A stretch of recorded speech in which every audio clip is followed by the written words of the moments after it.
विटा पोलिसांची मोठी कारवाई, मोटरसायकल चोरट्यांच्या टोळीचा पर्दाफाश। चोरीला आलेल्या मोटरसायकलींसह 2 चोरटे अटकेत। पोलिसांनी सापळा रचून सतर्कतेमुळे गुन्हा उघडकीस आणला। विटा शहरातील सांगली रोडवरील SR पेट्रोल पंपाच्या मागील भागातून हिरो सुपर कंपनीची मोटरसायकल चोरीस गेल्याची फिर्याद धनंजय बाबासो शिंदे यांनी विटा पोलीस ठाण्यात दिली। या चोरीचा तपास लावण्याचे आदेश पोलीस निरीक्षक धनंजय फडतरे यांनी गुन्हे प्रकटीकरण पथकाला दिले।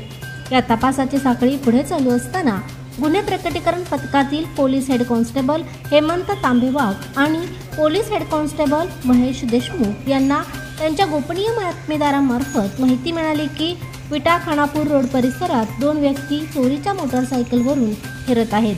त्यानुसार पोलिसांनी तात्काळ सापळा रचून संशयित संकेत तानाजी ढगे राहणार निंबोली तालुका मंगळवेढा आणि अजित श्रीरंग चन्ने राहणार वलकड तालुका खानापूर यांना ताब्यात घेतले।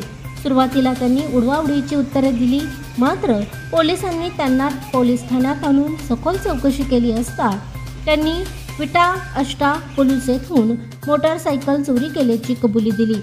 या कारवाई दरम्यान विटा पोलिसांनी एकूण 5 मोटरसायकल चोरीचे गुन्हे उघडकीस आणले असून एकूण 1,79,900 रुपयांच्या 5 मोटरसायकली जप्त करण्यात आल्या आहेत। या यशस्वी कारवाईमुळे नागरिकांतून विटा पोलिसांच्या कार्यप्रणालीचे कौतुक होत आहे। तुम्हाला हा व्हिडिओ कसा वाटला आम्हाला कमेंट बॉक्समध्ये नक्की सांगा आणि अग्रणी न्यूज चॅनलला लाईक, शेअर आणि सबस्क्राईब करायला विसरू नका।